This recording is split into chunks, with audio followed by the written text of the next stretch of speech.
Kids on the Block, yep, that's the name of the group. Kids to be reckoned with on the pop music scene. They are 5 lads from Boston, all still in their teens, and they've had 3 top 10 hits from their latest album, Hangin' Tough, which has sold more than 2 million copies. New Kids on the Block join us now. They are in alphabetical order. John Knight and Jordan Knight, they're brothers.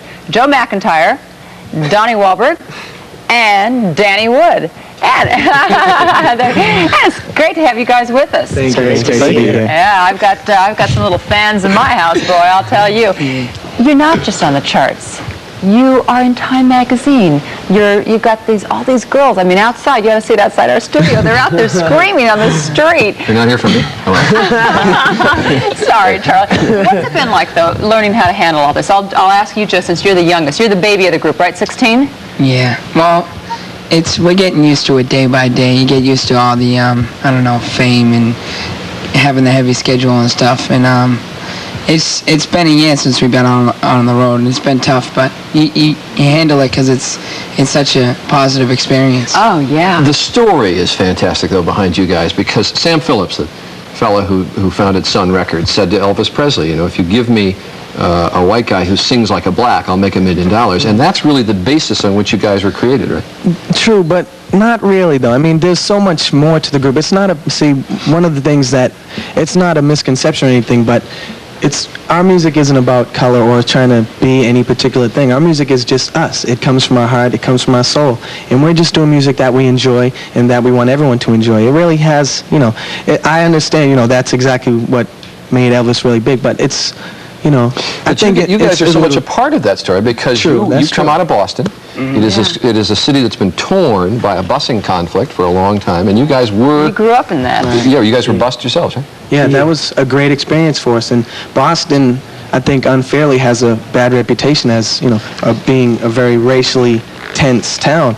And I think that's one of the things that this is why it's important to teach kids good things, because as kids, there was all fighting going on around us when we were starting to go into school during the busing. There was fighting going on, but it was all the adults, and the kids didn't care. We just went to school and loved it. We didn't care who we were going to school with, black kids, white kids, Spanish kids. It didn't matter, so that's why we're aiming our message directly at kids, because they're so young. They were put in a unique situation too, where you were the minority and you got to feel what it was like, right? Exactly. Yep.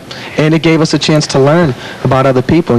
Sometimes when you're isolated, you become unconsciously ignorant. You don't learn about other people, other cultures and stuff like that. And that's one of the great things about touring now. We're going all over the world and learning about people of the entire world, and it's such a great experience for us. At such a young age. You still check the Red Sox score every morning when you're on the road? Just had a Boston Herald sent out to me on the road, so I could read it yesterday. This is also a created group. A lot of people were auditioned for it. You were put together, right? Yeah. Well, it wasn't so much that we were put together. See, I think we were put together by ourselves and by our producer, Maurice Starr. But I think it was just something more, because what's happened is so magical. There has to be something more behind it than just, all right, let's do this, and it worked out. I mean, because our friendship is so strong, and the things that we're doing are so strong. It just seems like there's a greater force involved than just, 5 kids off the streets of Boston. We're an instant success. First album bombed.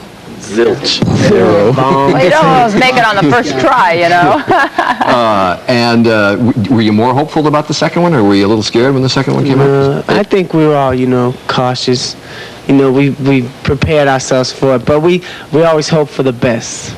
Yeah. And now the first one, it's people are going catching back on. and rediscovering. That's right. All of a sudden, hey, Dad, they have another album. You guys all grew up. Were you all hams? I mean, does this music? I know I was a ham. Everybody was pointing to one another. That was the other guy, right? You were my partner, though, so he was a little bit of a ham, too. A little in the back. Well, all that developed in some great talent, and we want to take a break right now. Then we're going to come back.